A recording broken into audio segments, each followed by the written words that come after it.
창세기부터 요한계시록까지 하나님의 구원 경륜과 구속의 역사를 시간 순서대로 살펴보고 있습니다. 지금 이제 이 다윗이 사울에게 쫓기고 있죠. 사울에게 쫓기고 있고 지난주에 24장에서 살펴보았듯이 다윗은 사울을 죽일 수 있는 기회가 있음에도 불구하고 이제 죽이지 않고 하나님을 신뢰하고 하나님을 의지하여 스스로 보복하거나 복수하지 않고 하나님의 일하심, 하나님의 공의로우심에 그 모든 처사를 맡기고 여전히 쫓겨서 광야를 헤매고 있는 나그네 삶을 살고 있는 광야에서 나그네 삶을 살고 있는 게 바로 지금 사무엘상 25장에 나타나 있는 모습입니다. 25장 본문이 조금 긴데 천천히 한번 살펴보도록 하겠습니다. 오늘 이 본문이 되게 중요한 사건인 것 같아요. 그렇게 크게 중요하게 다뤄지지는 않는 것 같은데 이 양을 보면요 되게 중요합니다. 그러니까 내용은 큰 내용은 그거죠. 다윗이 나발에게 도움을 요청합니다. 호의를 요청합니다. 그래서 먹을 것을 좀 달라고 정중하게 가서 요청을 하죠. 그런데 나발은 다윗을 보고 모욕을 합니다. 모욕하는 이야기를 듣고 다윗은 화가 나죠. 분노가 치밉니다. 그래서 지금 당장 가서 나발을 다 죽여버리겠다. 나발과 나발에게 속해 있는 모든 남자들을 다 죽여버리겠다. 그러니까 어린아이부터 노인까지 남자라 그러면 다 죽이겠다라고 하는 마음을 가지고 출동을 합니다. 그 소식을 들은 나발의 아내 아비가일이 다윗을 만나서 말을 해요. 설명을 해요. 그리고 다윗의 이 보복 행위를 막는 거죠. 그리고 다윗은 그 이야기를 듣고 자기가 이렇게 하려고 했던 친히 보복하려고 했던 것들을 멈춥니다. 그리고 하나님께 영광을 돌리죠. 이게 오늘 25장에 나와 있는 주요한 스토리 내용입니다. 그런데 이 과정을 보면요 되게 자세하게 기록하고 있습니다. 아비가일의 말은 정말 길게 기록되어져 있어요. 그 선지자도 아닌데 아비가일은요 선지자도 아니고 그냥 한 남성의 부인일 뿐이잖아요. 그리고 당시에 여성의 지위가 아주 낮았기 때문에 어떠한 권위를 가지고 있거나 그러지 않아요. 그런데 그 아비가일의 말이 아주 중요하게 또 많은 양이 이제 기록되어져 있는 것을 보게 됩니다. 한번 천천히 본문의 내용을 살펴보도록 하겠습니다. 여러분들이 먼저 읽어오고 고민해보고 생각해 왔다면 오늘 설교가 더 풍성할 텐데 그러지 않은 분들이 한 98% 정도 되겠다는 생각이 들어서 한번 제가 천천히 한번 본문을 살펴보도록 하겠습니다. 25절은 이제 사무엘이 죽었습니다.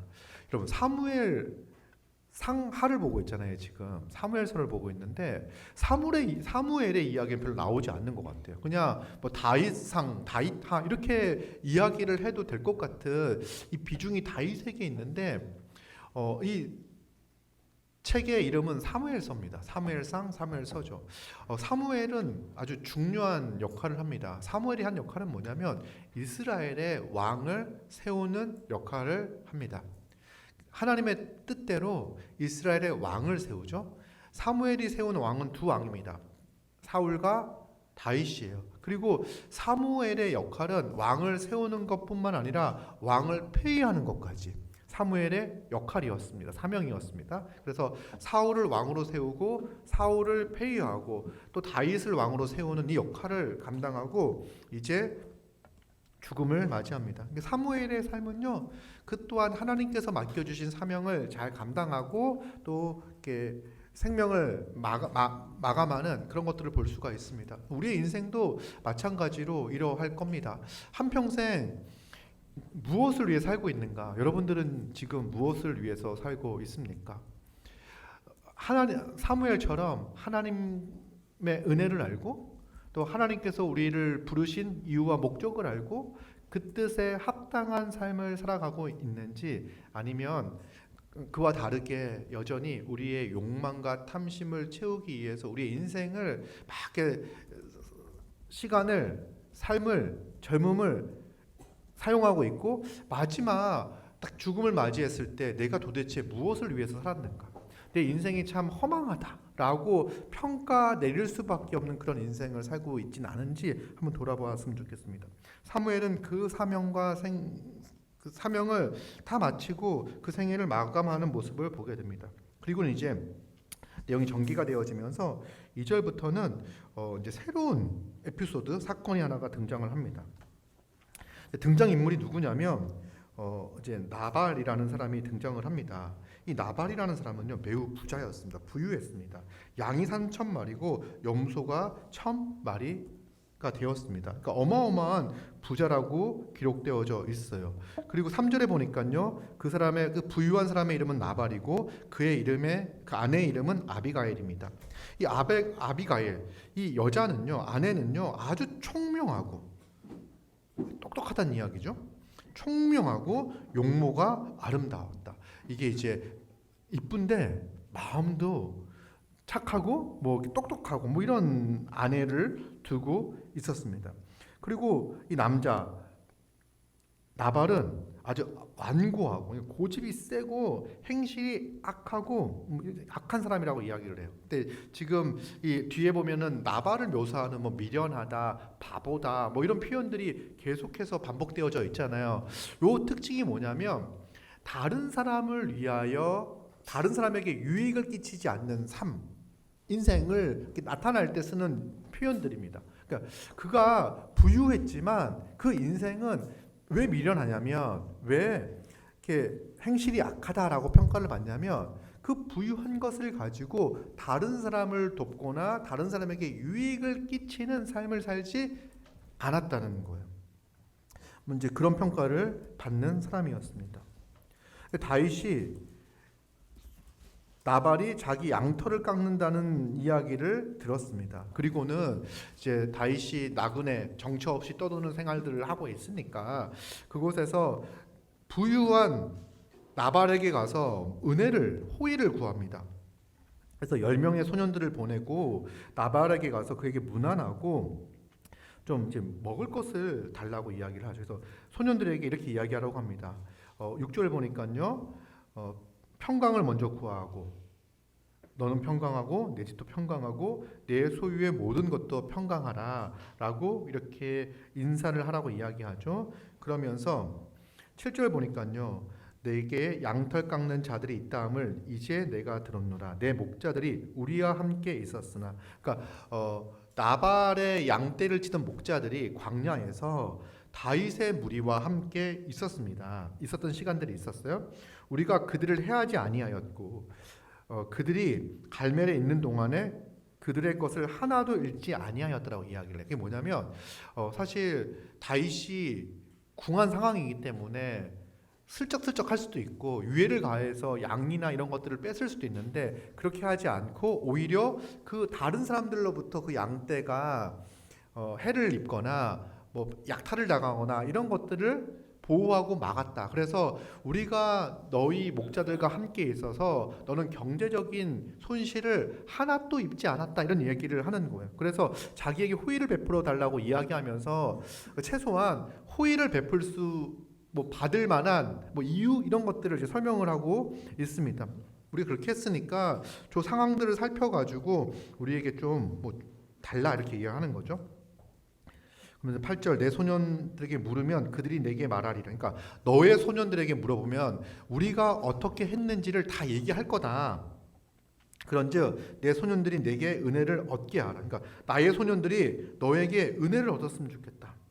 우리가 좋은 날에 왔은즉 내 손에 있는 대로 그러니까 할 수 있는 만큼 우리를 도와달라 이렇게 얘기하는 거예요. 내 종과 내 아들 다윗에게 주기를 원하노라 이렇게 이야기를 해요. 그러니까 다윗은요 자기를 또 나발에게 아주 낮춰서 표현하는 거죠. 내 아들 다윗에게 이렇게 이 아들이라는 표현은요 상대방을 높이고 자신을 낮추는 아주 그런 그 당시에 아주 그런 표현이라고 합니다. 그래서 자기를 낮추고 나발을 높이며 나발에게 호의를 구하는 것을 볼 수 있습니다. 딱 그 구절 보니까요 그렇게 말하는 거를 마쳤더니 나발이 이렇게 말합니다. 나발이 이름이 좀 이상하긴 하죠. 나발. 나발이 다윗의 사원들에게 대답하여 이르되 다윗은 누구며 이새의 아들은 누구냐 이렇게 이야기를 해요. 이거는 나발은 다윗을 매우 무시하는 태도를 10절 11절에서 보여주는데요. 먼저는 다윗이 누구냐고 물어봐요. 나발이 정말 다윗이 누구인지를 몰랐을까요? 다윗은요 전국적인 스타였죠. 그렇죠? 그래서 다윗은 골리앗을 이겨서 이스라엘을 위기에서 구원한 전쟁 영웅이었습니다. 그리고 왕의 사위이자 천부장이었어요. 이러한 다윗을 나발이 몰랐을 리가 없습니다. 그런데 다윗은 누구며 이새의 아들은 누구냐라고 표현한 것은요, 다윗과 다윗의 가문을 무시하는 표현입니다. 다윗은 하찮은 사람, 알만한 가치도 없는 사람, 다윗의 가문 또한 하찮고 그래서 내가 상대하지 않겠다라고 하는 표현이에요. 그렇게 다윗을 무시하고요. 그 다음에 뭐라고 이야기하냐면 요즘에 각기 주인에게서 억지로 떠나는 종이 많도다라고 말하죠. 지금 다윗은 사울을 피해서 도망다니고 있는 상황이죠. 이런 상황을 빗대어 말하고 있습니다. 그래서 나발은 다윗이 그의 군사들과 함께 그의 사람들과 함께 자신의 이치를 이탈하여 종의 이치를 이탈하여 도망다니고 있는 종으로 규정하고 있습니다. 다윗을 지금 그 사울을 떠난 종으로 아주 낮고 하찮게 무시하고 있는 표현들인 거죠. 그러면서 11절 내가 어찌 내 떡과 물과 내 양털 깎는 자를 위하여 잡은 고기를 가져다가 어디서 왔는지도 알지 못하는 자들에게 주겠느냐. 지금 이제 누구를 이제 모욕하는 거냐면 어디서 왔는지도 알지 못하는 자들 이렇게 이야기하잖아요. 이거는 지금 다윗과 함께하고 있는 사람들도 모욕하는 거예요. 이 자들 이렇게 이야기할 때 사람이라는 뜻이잖아요.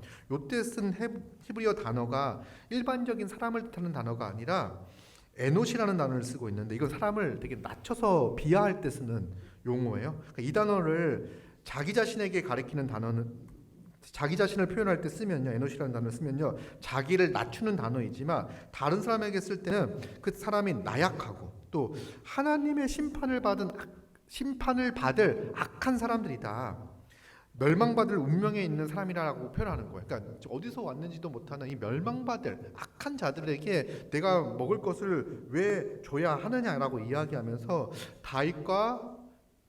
다윗뿐만 아니라 다윗의 가문뿐만 아니라 다윗과 함께하고 있는 자들 또한 모욕하는 것을 볼 수가 있습니다.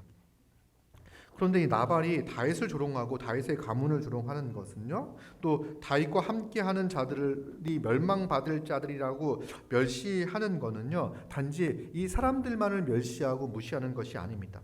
이러한 태도는요, 나발의 태도는 하나님의 뜻을 경멸하는 모습입니다. 뭐냐면 다윗은 어떤 자입니까?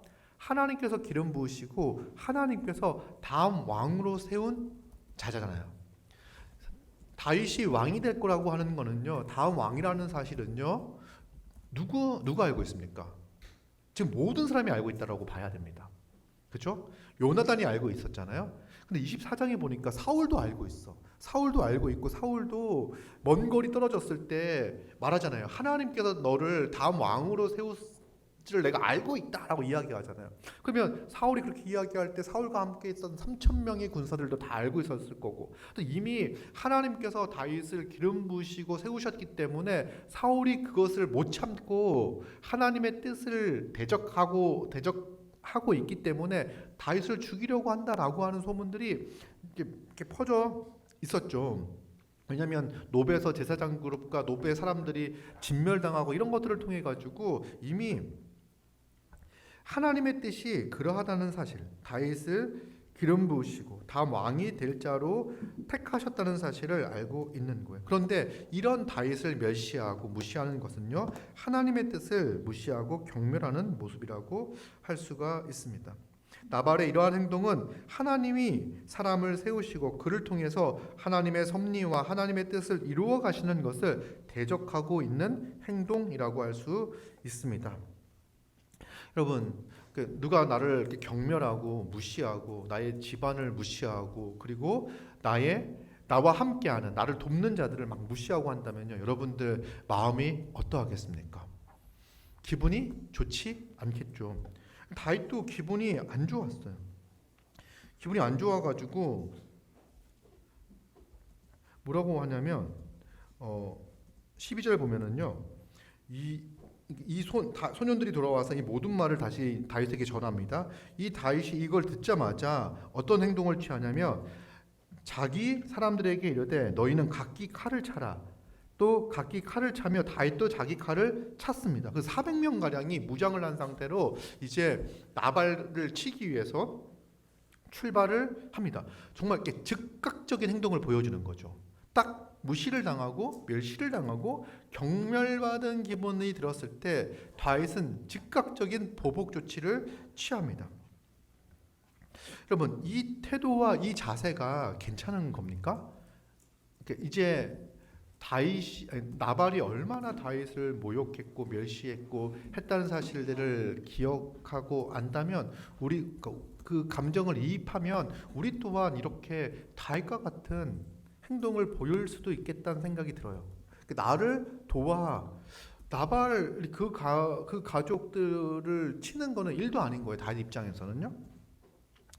그래서 이제 이렇게 해야죠. 사실 이 행동은요, 좋은 행동이 아닙니다. 잘못된 행동입니다.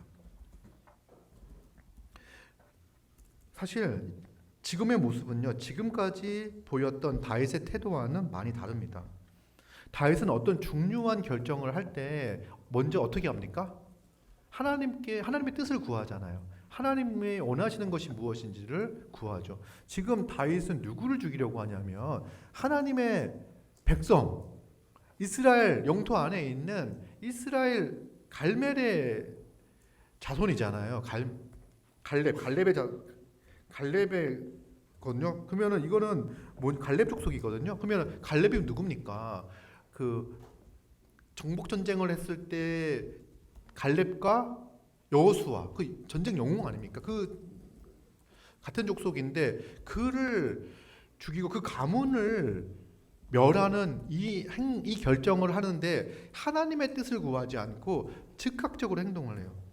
그래서 이 지금 다윗이 보여주는 모습은요, 이 요즘 말하는 그 전문 용어 심리학 전문 용어로 분노 조절 장애라고 이제 할 수 있는 행동을 보입니다. 딱 듣자마자 욱하는 거잖아요. 그리고 그 분노를 이렇게 주체하지 못하고 즉각적으로 행동으로 보여서 당장 들어가서 당장 모든 것을 멸해버리겠다는 생각을 가지고 움직입니다. 왜 이게 잘못되어졌냐면 성경은요, 뭐라고 이야기하냐면 원수를 갚지 말라고 이야기합니다. 레위기 19장 18절을 보면요, 레위기 19장 17에서 18절을 제가 읽어드리겠습니다. 너는 내 형제를 마음으로 미워하지 말며 내 이웃을 반드시 견책하라. 그리하면 내가 그에 대하여 죄를 담당하지 아니하리라. 원수를 갚지 말며 동포를 원망하지 말며 내 이웃 사랑하기를 내 자신과 같이 사랑하라. 나는 여호와니라. 이렇게 말씀을 하고 있고요. 신명기 32장 35절에는요. 그들이 실족할 그때에 내가 보복하리라. 그들의 환난 날이 가까우니 그들에게 닥칠 그 일이 속히 오리라.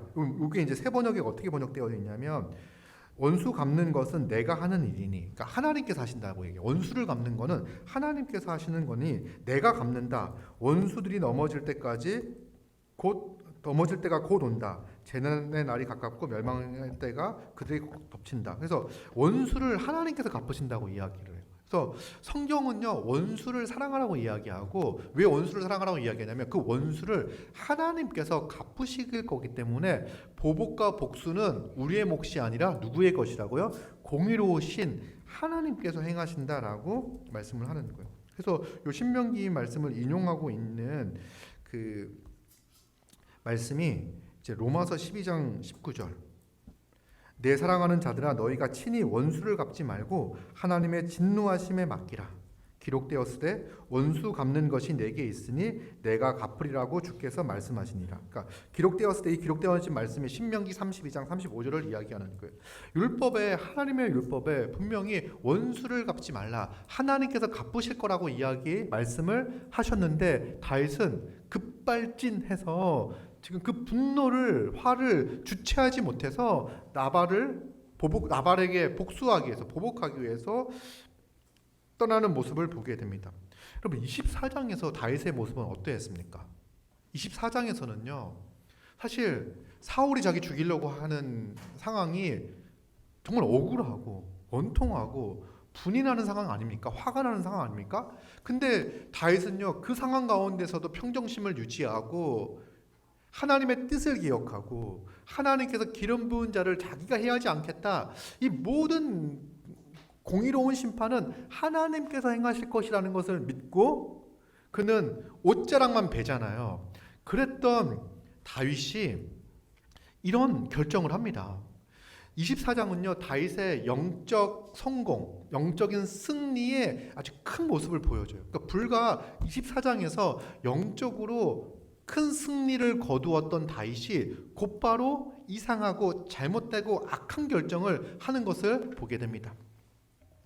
여러분 그런데 이런 상황들이요 우리에게도 참 많이 있음을 기억해야 됩니다. 우리가 뭔가 영적인 진보를 이루었고 이제 하나님의 뜻 가운데 내가 어떤 존재가 된 것 같은 느낌이 딱 들었을 때 내가 이제 드디어 누군가를 사랑할 수 있는 존재가 하나님이 기뻐하시는 인생이 되었구나. 내 인생이 이제 쓸모있고 가치있고 내 뭐가 할 수 있구나라고 생각하는 그 지점이 바로 우리가 넘어지기 쉬운 지점이라는 사실들을 기억해야 됩니다. 여러분 다윗이 사울을 그렇게 참아낼 수 있었던 거는요 다윗의 성품이 잘나서가 아닌 거예요. 다윗이 대단한 존재가 이기 때문이 아닌 거예요. 그죠? 하나님의 그 말씀을 붙잡고 있고 하나님이 어떤 분이신지를 알기에 하나님의 그 인도하심과 은혜 가운데 그런 결정과 선택들, 영적인 승리의 그런 모습들을 보여낼 수가 있었던 거죠. 그런데 마치 내 자신이 스스로가 그런 엄청난 승리를 내가 만들어낸 것 같은 착각을 딱 갖게 될 때 우리는 곧 넘어지기 쉬운 상황이 되었다는 사실들을 인지해야 합니다. 그래서 고린도전서 10장 12절에 보면 이렇게 나와 있어요. 그런즉 선줄로 생각하는 자는 넘어질까 조심하라. 그럼 우리가 섰다라고 생각했을 때 넘어질까 조심하고 주의해야 합니다. 여러분 우리가 어떻게 설 수 있었습니까? 우리의 힘으로 선 게 아닙니다. 지금 이제 뒤에 보면 아이들이 막 서서 돌아다니고 하는데 이제 섰다고 생각했을 때 넘어질까 이제 조심을 해야 되는 거죠. 근데 우리는 어떻게 섰냐면 어떻게 선 인생이 되었냐면 하나님의 은혜로 말미암아 이제 선 거예요. 하나님의 은혜를 의지하지 않으면 하나님을 의지하지 않으면 하나님의 능력을 의지하지 않으면 우리는 곧 넘어질 수밖에 없는 그런 존재인 거예요. 매일매일 여러분 어떤 이렇게 기나긴 영적이고 신앙적인 깊은 어떤 경험이라든지 은혜라든지 이런 것들을 경험을 했다. 그러면 그때 그걸 통해 가지고 어떤 신앙의 믿음의 진보가 이루어졌다. 그렇다고 해서 그 다음 날 아무것도 하지 않으면 되는 게 아니라 그 다음 날도 여전히 하나님을 신뢰하고 말씀을 의지하고 그 배우고 확신한 일에 그 다음 날도 내일도 계속 거해야 됩니다. 그렇게 하는 것이 은혜 안에 선자의 마땅한 자세입니다. 다윗은 넘어졌습니다. 그리고 다윗은 큰 죄를 짓기 위하여 막 미친 듯이 달려가고 있습니다. 그런데 이 소식을 하인들이 누구에게 전하냐면 나발의 아내 아비가일에게 전합니다. 가서 지금 다윗이 전령을 우리에게 보냈는데 나발이 다윗의 전령들을 모욕했습니다. 그들은 우리가 이렇게 들에 있을 때 우리를 선대하였고 우리를 다치지 않게 하였고 또 16절에 보니까요 우리가 양을 지키는 동안에 그들이 우리와 함께 있어 밤낮 우리에게 담이 되었다, 벽이 되었다라고 이야기해요. 그래서 그 어떤 그 해로부터 이들이 다 지켜주고 보호해줬다, 우리가 이런 얘기를 하고 있는 거예요. 그렇게 했음에도 불구하고 지금 나발이 다윗을 모욕했다 이렇게 얘기를 하면서 17절 그런즉 이제 당신은 어떻게 할지를 알아 생각할지니 이는 다윗이 우리 주인과 주인의 온 집을 해하기로 결정하였습니다. 이걸 어떻게 알게 되었는지는 모르겠는데 이게 어떻게 이제 알게 된 것 같아요. 그리고 이제 얘기를 하는 거예요. 주인은 불량한 사람이라 더불어 말할 수 없나이다. 그러니까 내가 주인한테 가가지고 지금 이런 상황이니까 해결할 수 있는 방법을 찾으라고 말해야 되는데 주인은 불량한 사람이어서 주인에게 말해가지고는 해결이 안 될 것 같으니까 주인의 아내에게 와서 이렇게 얘기하는 겁니다라고 이야기를 해요. 그때 아비가일이 듣자마자 급히 떡을 준비합니다. 떡 200덩이와 포도주 2가죽 2대와 또 요리한 양 5마리와 볶은 곡식 5스아와 그 다음에 건포도 100송이 무화과 뭉치 200개를 가져다가 나귀에 싣습니다. 그러니까 당장 급하게 구할 수 있는 양만큼을 최대한 많이 막 이렇게 구해요. 그리고는 먼저 보냅니다. 그러니까 이제 먼저 그 선물을 통해 가지고 마음을 누그러뜨리고 만나려고 했던 것 같아요. 그리고 이제 남편에게 말하지 않습니다. 그러니까 남편에게 말했을 때 일이 어그러질 거라고 생각을 하고 했는지 말하지 않고 결정을 해서 지금 이제 보면은요, 이 상황들이 나발에게 말하지 않은 상태에서 이렇게 진행되어지고 있는 것을 보게 됩니다. 이제 아비가일이 나귀를 타고선 호젓한 곳을 따라 내려가더니 다윗과 마주치게 되었습니다. 21절부터 22절에 보면요, 다윗이 지금 어떤 생각을 가지고 움직이고 있는지를 알 수 있어요. 그러니까 다윗이 아비가일이 다윗을 딱 만났을 때 다윗이 어떤 마음을 가지고 지금 막 내려오고 있는지 보여주고 있는데, 다윗이 이미 말하기를, 그러니까 이게 지금 출정하기 전에 이미 말하기를 뭐라고 말했냐면, 내가 이자의 소유물을 광야에서 지켜 그 모든 것을 하나도 손실이 없게 한 것. 그러니까 다윗은 그 나발이 유익을 얻도록 행했잖아요. 근데 이 한 것이 진실로 허사다, 헛된 일이 되었다. 그가 악으로 나의 선을 갚았다. 악으로 나의 선을 갚았다라고 이야기하면서 22절, 내가 그에게 속한 모든 남자 가운데 한 사람이라도 아침까지 남겨두면 하나님은 오늘 다 끝내겠다는 거예요. 오늘 다 끝내겠다. 아침까지 남겨두면 하나님은 다윗에게 벌을 내리시고 또 내리시기를 원하노라. 이거는 아주 반드시 이것을 실행하겠다, 하나님 앞에서 맹세를 한 것과 같은 아주 강력한 의지를 표현하고선 출발을 한 거예요. 그때 아비가일을 딱 만납니다. 자, 아비가일을 만나서 아비가일이 지금 다윗에게 하는 이야기가 23절부터 31절까지 아주 긴 내용이 나와 있습니다. 내려서 이렇게 얘기하죠. 다윗 앞에 엎드려 그의 얼굴을 땅에 댑니다. 아주 낮은 자세로 이야기합니다. 여종의 말을 들으소서. 엎드려서 내 주여 원하건대 이 죄악을 나 곧 내게로 돌리시고. 지금 이 죄악 있잖아요. 그러니까 나발이 다윗을 모욕하고 조롱하고 멸시했던 거를요, 그 죄악을 나에게 돌리십시오라고 이야기를 해요. 그래서 그 가족을 해하지 말고 자기에게 그 죄악을 돌리라고 이야기를 해요. 그러면서 이제 말합니다. 오나오군데 25절, 내 주는 이 불량한 사람 나발을 개의치 마옵소서. 이 나발을 신경 쓰지 마십시오. 그의 이름이 그에게 적당한, 나발이라는 뜻이 미련한 자라는 뜻이거든요. 그래서 이게 본명은 아닐 거다. 그죠? 자식 이런 미련이라고 짓거나 이러지는 않지 않을까? 그래서 그리고 우리 중에도 뭐 나발이라는 이름을 가진 친구는 없잖아요. 이나발, 김나발 없잖아요. 그래서 나발은 아마 그 당시에 이 사람을 불렸던, 그러니까 이 나발, 미련한 자, 이런 뜻이 아까 얘기했던 것처럼 자기 욕심만 가지고 행동하는 뭐 이런 사람이라는 의미를 가지고 정말 미련한 사람인 거예요. 저는 당신이 보낸, 내 주께서라고 약간 내 주는 바로 다윗을 가리키는 거예요. 다윗이 보낸 소년들을 보지 못했습니다. 그러면서 26절에 뭐라고 이야기하냐면, 정말 내 주여 여호와께서 살아계심을 두고 맹세하오니 내 주도 살아계시거니와 내 주의 손으로, 그러니까 다윗의 손으로 피를 흘려 친히 하시는 일을 여호와께서 막으셨습니다라고 이야기. 그러니까 당신이 나를 만난 건 당신이 친히 보복하려고 하는 것을 하나님이 막은 겁니다라고 이야기를 해요. 아주 담대한 선포 아닙니까? 이렇게 이야기하면서,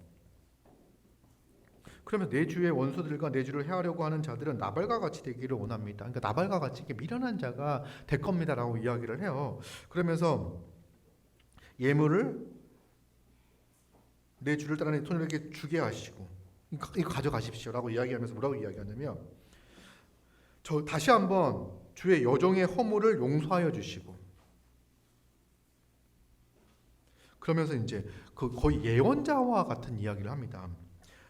근데 뭐 새로운 예언을 하는 게 아니라 아비가엘은 이미 하나님께서 다윗에게 어떤 뜻을 가지고 있는지를 분명하게 알고 있는 자예요. 그러니까 단지 목숨을 부지하기 위해서 저자세를 보이는 게 아니라 아비가엘은 하나님의 뜻을 알고 있기에 다윗에게 그 하나님이 행하신 말씀을 가지고 다윗 앞에서 호소하고 있는 겁니다. 여호와께서 반드시 내 주를 위하여 든든한 집을 세우실 것입니다. 이 집을 세운다는 이야기는 지금 너 광야에서 떠돌이 하고 있는데 나중에 좋은 집에 살 거야 이런 이야기가 아니라 이 집이라는 것은 왕권을 이야기하는 거예요. 그래서 든든한 왕권을 갖게 할 것이다 라고 이야기. 그러니까 하나님이 당신을 반드시 왕으로 세우실 것입니다 라고 이야기하는 거예요. 그러면서 내 주께서 여호와의 싸움을 싸우시면 그러니까 다윗 당신은 어떤 싸움을 하는 사람이냐면 여호와의 싸움을 하는 사람이다. 이게 무슨 얘기죠? 지금 나발 같은 사람 하나 죽이겠다고 이렇게 할 그게 아니다. 당신은 여호와의 싸움을 해야 하는 사람입니다. 그 싸움을 하고 있는 사람입니다. 하나님의 백성들을 지키고 보호하고 하는 전쟁을 해야지 이 미련한 사람 하나 잡겠다고 누구랑 비슷합니까? 정말 이렇게 벼룩 하나 잡겠다라고 군대를 이끌고 있는 누구랑 비슷한 행동을 하는 거 당신에게 격이 맞지 않습니다라는 이야기를 완곡하게 이야기합니다. 근데 잘 들어보면 이야기구나 알 수 있어요.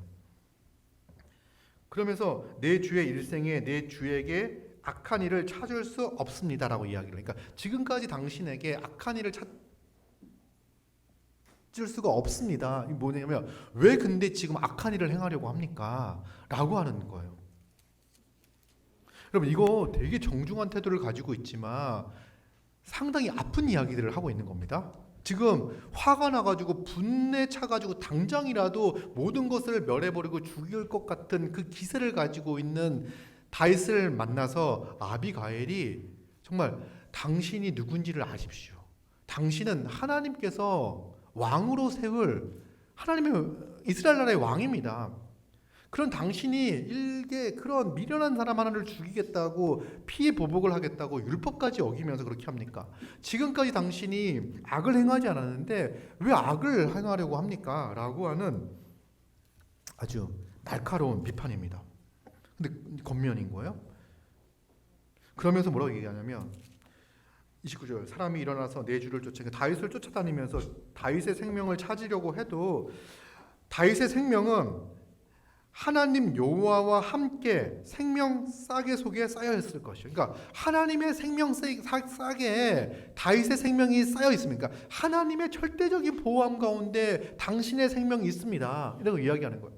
당신은 하나님이 절대적으로 보호하고 지키고 인도하고 있는 분입니다. 그러니까 다윗의 그 정체성을 분명하게 알게 해요. 그리고 내 주의 원수들의 생명은 물매로 던지듯 여호와께서 그것을 던지시오. 당신의 원수에 대해서는 하나님께서 심판하실 것입니다. 하나님은 당신을 보호하고 계시고 하나님이 당신의 원수를 심판할 것입니다 라고 이야기를 하죠.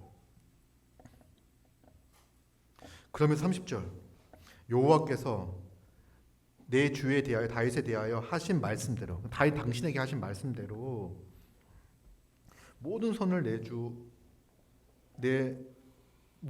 주에게 행하사 내 주를 이스라엘의 지도자로 세우실 때 당신은 이제 지도자가 될 텐데 이제 왕이 될 텐데 그때 내 주께서 당신이 무죄한 피를 흘리셨다든지 내 주께서 친히 보복하셨다든지 함으로 말미암아 슬퍼하실 것도 없고 내 주의 마음에 걸릴 것도 없으리이다. 지금 뭐냐면 당신이 왕이 될 때 분명히 후회할 거다. 분명히 당신이 자기 힘으로 보복하고 그리고 무지한 피 그러니까 나발을 죽이는 게 아니라 나발과 그와 함께한 모든 사람들을 죽이겠다는 거잖아요. 이 무지한 피를 흘린 것 때문에 슬퍼할 텐데 지금 멈춘다고 하면 당신이 왕이 될 때 슬퍼하지 아닐 거야. 이렇게 얘기를 하는 거예요. 그러면서 다만 여호와께서 내 주를 후대하실 때 원하거든 내 주의 여종을 생각하소서. 내 이 말을 기억해 달라라고 이야기합니다. 딱 그 이야기를 듣자마자 다윗이 뭐라고 어떻게 반응하냐면 32절 다윗이 아비가일에게 이르되 오늘 너를 보내어 나를 영접하게 하신 이스라엘의 하나님 여호와를 찬송하리라. 지금 이거를요 이 아비가일의 말을요 다윗은 사람의 말로 듣지 않고 하나님께서 보내신 전령의 말 사자의 말로 듣습니다. 그러면서 하나님 그러니까 33절 또 내 지혜를 칭찬할지며 또 내게 복이 있을지로다. 오늘 내가 피를 흘릴 것과 친히 복수하는 것을 네가 막았다. 하나님께서 너를 보내셔서 나를 막으셨다. 내가 범죄하는 것을 죄를 짓는 것을 하나님께서 막으셨다. 여호와 하나님을 찬송할지로다. 이 상황이 여러분 어떤 상황입니까? 여러분 이렇게 분노가 조절이 잘 되지 않은 상황에서 누군가가 와서 여러분들 막 이야기할 때 이런 모든 이야기들이 여러분들의 분노와 화를 돋굴 겁니다. 그런데 다윗은 이 아비가일의 말을 듣습니다. 이게 정말 큰 차이예요. 사울과 다윗의 큰 차이예요. 들어요. 근데 여러분 아비가일이 대단한 사람이 아니에요. 지금 이제 아비가일이 이렇게 이쁘다고 하니까 총명하다고 하니까 괜찮은 사람이겠구나 그 말을 들을 만한 사람이겠구나라는 생각이 드는데 잘 생각해 보십시오. 그 당시에 여인은 이 시대 여인은 그렇게 좋은 신분을 가지고 있거나 사회의 지위를 가지고 있던 사람이 아니었어요. 그냥 선지자도 아니었고 어떤 특별한 권위를 가지고 있는 사람이 아니에요. 그저 나발의 아내일 뿐이에요. 그가 와서 하는 이야기예요. 근데 아까 이야기했듯이 선지자 사무엘 정도가 와가지고 그렇죠? 이런 이야기를 한다고 한다면 무겁게 들을 수 있겠지만 그냥 얼굴도 모르는 정말 이렇게 촌의 한 여인이 와서 다윗에게 이렇게 담대하게 이야기를 하는데 그 이야기들은요 막 다윗을 띄워주는 이야기만 하는 게 아니라 당신이 그런 자인데 어찌 이런 악한 일을 행하고 있습니까? 라고 하는 이야기를 아주 정중하게 이야기하는 거예요. 근데 그 이야기는요 딱 들으면요 무슨 말인지 알아요. 야 이거는 지금 내가 잘못됐다고 이야기하는구나 딱 알아요. 그리고 잘못됐다는 이야기를 딱 들었을 때 사람들의 반응은 두 가지입니다. 나에게 잘못됐다고 이야기하는 나의 분노, 그러면 뭡니까? 내가 이렇게 화를 낼 수밖에 없는 이유를 막 이야기하겠죠. 그죠? 내가 나발이 나를 얼마나 모욕했는지 그런 유명한 말이 있는데 넌 나에게 모욕감을 줬어. 그러면 이제 모욕감 주면 그냥 끝나는 거예요. 그러니까 그 자기가 또 아비가일을 설명할 필요가 있습니까? 그냥 나발을 죽이려 가는 것 가운데 거치는 하나의 장애물일 뿐입니다. 큰 장애물도 아니에요. 칼을 뽑아 목을 베고 지나가면 끝나는 일인 거예요. 근데 다윗은 그 아비가일의 이야기를 듣고 이 말을 하나님의 말씀으로 들어요. 그리고 정신을 차려요. 아, 그렇구나. 지금 내가 큰 그림을 보고 있어야 되는데 여러분 얼마나 자존심상합니까? 아비가일은 하나님의 그 큰 계획을 가지고 있어요. 그 다윗에게 든든한 집을 세울 것이며 다윗을 지도자로 세울 것이며 큰 그림을 가지고 있어요. 이 행동이 나중에 어떤 안 좋은 영향을 다윗에게 끼칠 것인가에 대한 것도 다 알고 있어요. 근데 다윗은 화가 나 분노에 사로잡혀가지고 그걸 못 보고 있는 거예요. 얼마나 부끄러운 상황입니까?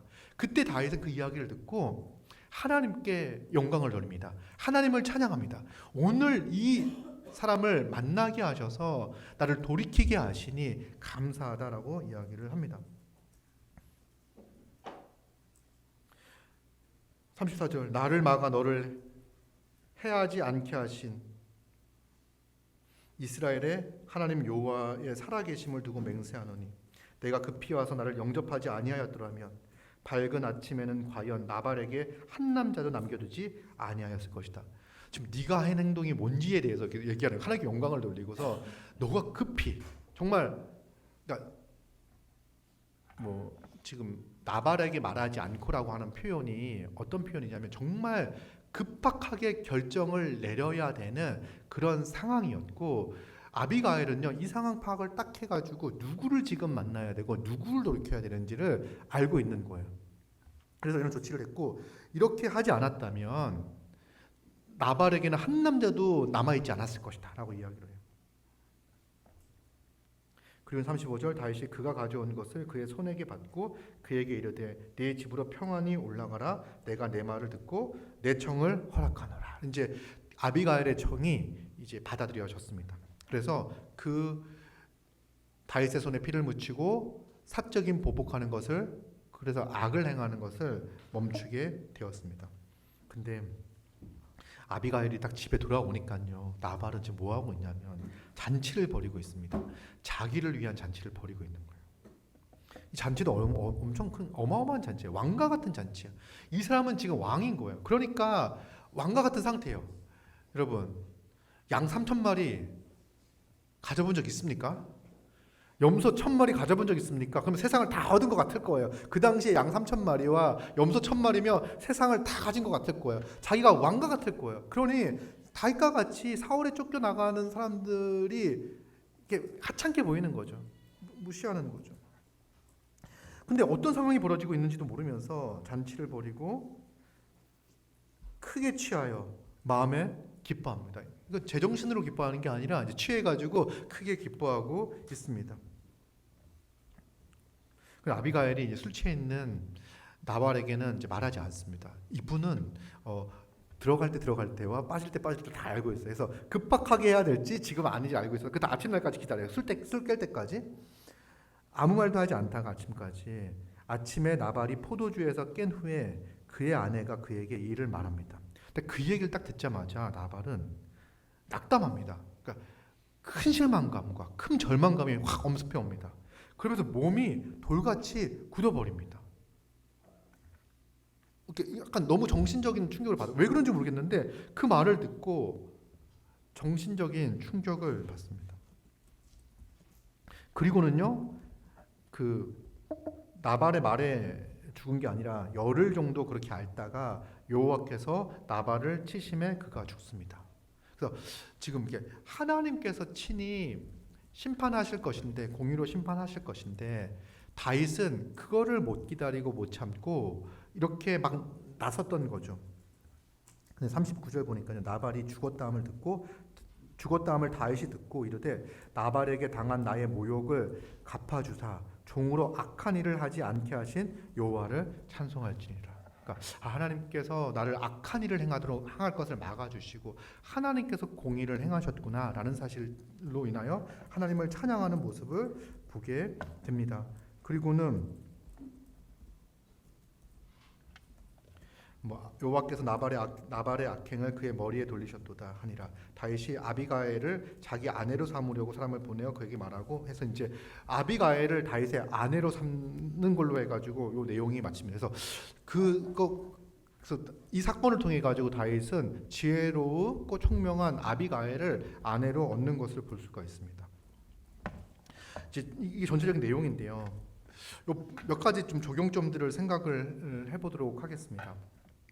먼저 우리의 삶 가운데 여러분들이 이제 됐다, 내가 이제 영적으로 큰 진보를 이루게 되었다, 크게 성장했다, 나도 이제 하나님의 뜻을 알고 말씀을 알고 복음을 힘있게 말할 수 있고 말씀에 순종하며 사랑하며 살아갈 수 있는 존재가 되었어, 나도 이제 큰 믿음의 결단들을 하는 그런 사람이 되었어, 나는 이제 사소한 것들에 휘둘리지 않고 하나님을 신뢰하며 하나님을 의지하며 살아가는 자가 되었어 라고 하는 그 생각, 내가 마치 무엇인가 되었다는 그 생각하는 그 순간 우리는 넘어질 수 있다는 생각을 가져야 됩니다. 우리는 그 내가 무엇이 되었다는 것도요, 우리의 능력이, 우리의 힘이 아니에요.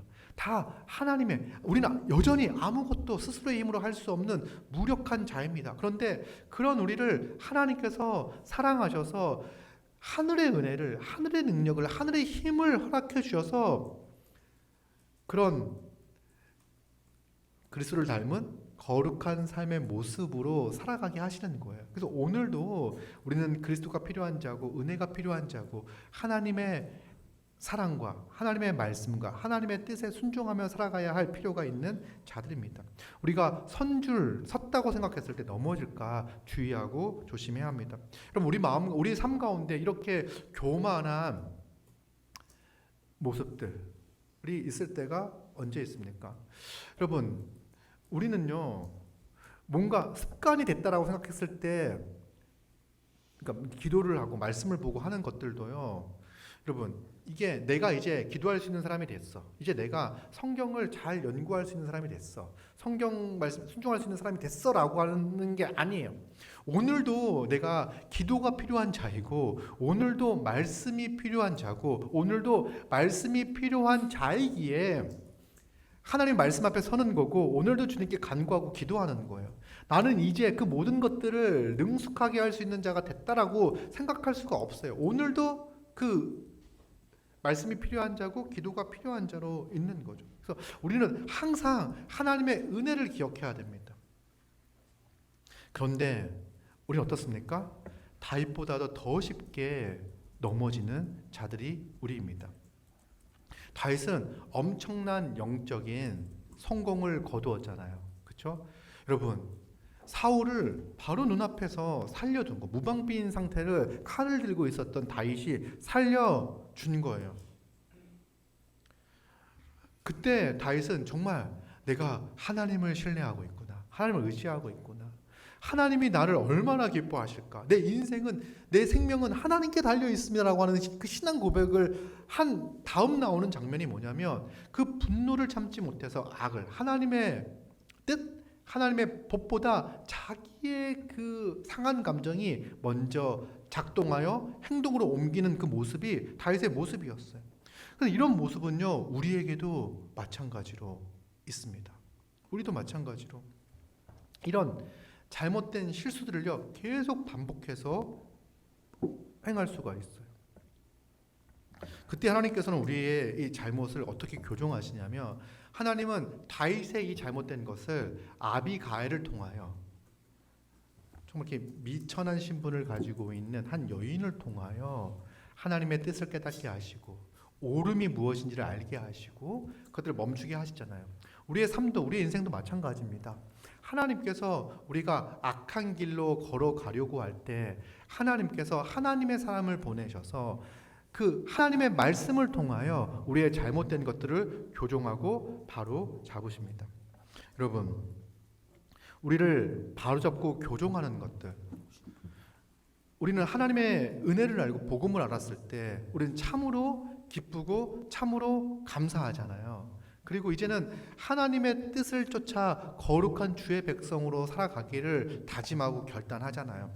그럼에도 불구하고 우리는요, 곧 넘어지고 곧 실수하고, 그리고 그 넘어지고 실수하는 것도요, 작은 실수가 아닌 거예요. 하나님의 백성으로 합당하지 않은 결정들과 선택들을 할 때가, 그런 생각들을, 그런 마음들을 가질 때가 너무나 많이 있습니다. 그때 하나님께서는 우리에게 하나님의 사람들을, 믿음의 사람들을, 말씀의 사람들을, 성령의 사람들을 보내주세요. 보내주신다라는 표현보다도 그런 사람, 오늘 신약의 성도들에게는요, 그런 사람들과 함께 살게 하세요. 그래서 함께 교회로 살아가며 그들의 말을 통하여 우리의 잘못된 것들을 바로잡고 교정하게 하시는 거죠. 먼저는요, 우리가 지금 이 주일날 선포되어지는 말씀을 들을 때 이 말씀을 사람의 말로 듣지 않고 하나님의 말씀으로 들으면서 우리의 잘못된 생각들과 행동들을 교정해 나가는 거예요. 한 주간의 삶을 돌아보며 하나님의 거룩한 백성이 합당치 못했던 우리의 삶의 모습들, 근데 우리 정신없이 살 때는요, 그것이 뭐가 잘못됐는지도 몰라요. 그리고 그런 악한 감정들 있잖아요. 분노, 화, 욕심, 탐심, 정욕, 이런 것들이 우리 마음속에 막 일어날 때요, 이거를 악하다고 생각하지 못하기 때문에 어떻게 합니까? 그걸 쫓아 막 갈아가는 거예요. 정욕을 향해 달려가고 있고, 탐심을 향해 달려가고 있고, 미움을 향하여 이 보복과 복수의 마음을 향해 막 가지고 달려가고 있는 거예요. 근데 주일날 딱 와서 멈춰서서 하나님의 말씀을 들으면서, 아, 하나님이 원하시는 것이 이거구나. 아비가일이 다윗에게 당신이 어떤 존재인지, 하나님이 당신을 어떻게 사랑하셨고 어떻게 부르셨고 무엇으로 택했는지를 말씀해 주잖아요. 말하잖아요. 우리도 말씀을 통해서 하나님이 우리를 어떤 존재로 부르셨고 얼마나 사랑하시며 우리를 위하여 어떤 일을 행하셨는지를 알게 하시고 성도의 정체성이 얼마나 영광스럽고 복된지를 알게 하시는 거예요. 우리가 예수 그리스도의 은혜로 말미암아 구원을 얻어 하나님 나라의 모든 복과 영생과 부유함과 풍성함을 다 가지고 있는 자가 이 세상에 잡으면 사라질 헛된 것들, 그 탐심, 욕심을 쫓아 살아가는 게 어울리지 않는 거죠. 우리는 하늘로부터, 하나님으로부터 무한한 용서를 받은 자입니다. 그런 우리가 미움의 감정을 가지고 누군가를 미워하며 우리의 인생을 사랑하기에도 바쁜 우리의 인생을 누군가를 미워하는 데 막 쏘고 있다는 거, 그것이 얼마나 어울리지 않습니까? 이거를 우리는 말씀을 통해 설교를 통해서 알아가는 거예요. 어떻게 보면 아비가일이 했던 이야기는요, 새로운 이야기가 없어요. 계속해서 반복하고 생각해야 될 거예요. 아무 일도 벌어지고 있지 않는 것 같아 보여. 다윗에게는 하나님께서 다윗에게 든든한 집을 세우실 거라고 그 약속을 하신 지 정말 수년의 시간이 지났음에도 불구하고 여전히 다윗은 광야를 헤매고 있습니다. 근데 다윗은 무엇을 기억해야 되냐면 그 말씀을 다시 상기하고 다시 상기하고 다시 상기하며 그 말씀을 계속 붙잡고 살아가는 거예요. 우리도 어쩌면 이 주일날 나와 듣는 말씀들이 매일 비슷한 말씀, 같은 말씀. 하나님이 우리를 사랑하셔서 예수 그리스도를 이 땅에 보내시고 우리를 주님의 거룩한 자녀 백성 삼아 주시고 그리스도와 연합하게 하셔서 하나님의 영광을 드러내는 자들로 불러주셨습니다라는 이야기를 매번 반복해서 듣는 거예요. 근데 매번 반복해서 들으면서 우리의 정체성이 어떠한지를 또 확인하고 또 확인하고 또 확인하는 거예요. 그러면서 내 삶에 하나님의 백성과 자녀로서 어울리지 않는 삶의 모습이 무엇인지를 다시 한번 생각하고 그런 것들을 이제 멀리하고 회개하고 돌이키는 그런 일들을 하는 거죠. 우리는 그뿐 아니라 이제 설교뿐만 아니라 설교 나눔을 통해서 또 교제를 통해서 성도들과 함께 모이잖아요. 만나잖아요. 그때 누군가 우리에게 하는 이야기들 있잖아요. 그 이야기를 사람의 말로 듣지 않고 하나님의 말씀으로 듣는 거예요. 특별히 여러분들 마음 가운데 이야기를 하다가 마음에 찔림이 있잖아요. 불편함이 있잖아요. 그런 말씀에 대해서는 더 깊이 생각해 보는 거예요. 뭔가 찔림이 있고 불편함이 있고 또 거부하는 것 같은 그런 마음들, 느낌들이 있으면 그 말씀을 더 깊이 생각해 보는 거예요. 왜 하나님께서 오늘 그 사람을 통하여 나에게 이것을 말하게 하는가? 여러분,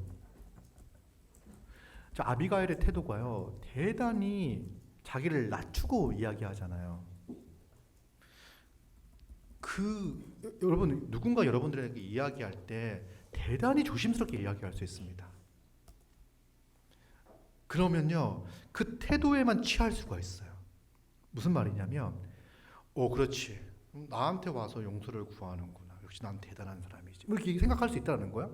다윗은 그러지 않았어요. 그 태도는요, 되게 정중했지만 그 태도만을 바라보면서 다윗이 아비가일이 그렇게 땅에 얼굴을 대고 막 이야기하는 걸 보면서 역시 난 대단한 사람이야 이렇게 생각한 게 아니라 그 말 있잖아요. 그 말은 결국 가볍지가 않은 거예요. 우리도 누군가 이야기할 때 때로는 되게 조심스럽게 말하는 경우가 있을 수 있어요. 그러면 별게 아니구나라고 듣는 게 아니라 그 조심스러운 말들 가운데에서도 나의 잘못과 나의 죄악들을 바로 잡기 위하여 말하고 있구나라는 것을 기억하고 그 말씀을 무겁게 받아들여야 되는 거예요. 누구의 말을 무겁게 받아들여야 하는 거죠. 그리고 우리는 또 누군가에게 아비가일과 같은 역할을 또 감당하는 사람들입니다. 여러분, 우리가 아비가일과 같은 역할을 감당하기 위해서는 어떻게 해야 됩니까? 아비가일은요, 하나님이 다윗에게 허락하신 그 뜻을 분명히 알고 있었잖아요. 우리도 마찬가지. 우리의 경험들, 우리의 생각들을 나누는 것이 아니라 하나님께서 무엇을 말씀하셨고 하나님이 원하시는 것이 무엇이고 하나님이 기뻐하시는 것이 무엇인지를 말해주는 사람인 거예요. 하나님은 우리에게 말씀의 사람, 성령의 사람을 만나게 하실 뿐만 아니라 우리를 말씀의 사람, 성령의 사람으로 부르셔서 다른 누군가를에게 이런 사랑의 권면을 하도록 하시는 거예요. 여러분, 우리는요 다윗과 같은 위대한 왕도요 이런 권면이 필요한 자입니다. 바로 잡는 그런 활동들, 누군가는 다윗의 잘못된 행동을 바로 잡아야 할 필요가 있는 사람이에요. 그럼 우리는 어떻습니까? 우리도 이렇게 연약한 자들이 있잖아요. 그럼 우리도 내가 오류가 없는 사람, 내가 완전한 사람, 내가 완벽한 사람이라는 생각을 갖는 게 아니라 오늘도 겸손히 주의 말씀을 듣고 주의 은혜를 사모하며 걸어가야 되는 사람이라는 사실들을 기억하며 겸손히 말씀을 듣고 또 교제하는 가운데에서도 설교 나눔이 또 GBS 또 이렇게 뭐 십자가 편이든 또 개인적으로 만나서 교제하는 그 모든 과정들 가운데에서도 사람들의 그 권면을 가볍게 생각하지 않고 그 말씀의 사람, 성령의 사람들이 하는 그 권면에 대해서는 가볍게 생각하지 않고 그것들을 기억하고 내 삶 가운데 비추어 보고 내가 교정하고 바로잡고 회개하고 돌이켜야 할 것이 무엇인지를 잘 살펴보았으면 좋겠습니다. 그리고 다윗과 같이 돌이키고 하나님께 영광을 돌리는, 야 오늘 하나님께서 너를 만나게 하셔서, 오늘 하나님께서 이 설교를 듣게 하셔서, 오늘 하나님께서 이런 모임을 통하여 내가 악한 길로 가는 것을 막으셨구나 라고 고백할 수 있는 그런 우리 모두가 되었으면 좋겠습니다. 이런 일들은요 일생에 한 번 있는 게 아니라 우리 매일매일 삶 가운데 있어야 하는 겁니다. 여러분, 우리 주변에는요 말씀의 사람들이 있잖아요. 서로 그 역할들을 감당해 주는 거예요. 부부가 그 역할을 감당해야 되는 거고, 지역 모임에서 그 역할을 감당해야 되는 거고, 또 설교 나눔조에서 그 역할들을 감당해 가야 하는 겁니다. 그리고 개별적으로 한 교회로 모여 있으니까요, 서로 말씀을 통해서 권면하며 그 말씀 가운데 순종하며 그 말씀을 쫓아 살아가는 우리 모두가 되어야 하는 거죠. 그것이 하나님의 뜻입니다. 우리 삶 가운데 이 말씀의 사람들을 통해서 우리의 삶을 교정해 나갈 때 하나님의 말씀으로 듣고 정말 겸손히 그 말씀을 쫓아 따라가는 우리 모두가 되기를 소망합니다. 같이 말씀을 기억하면서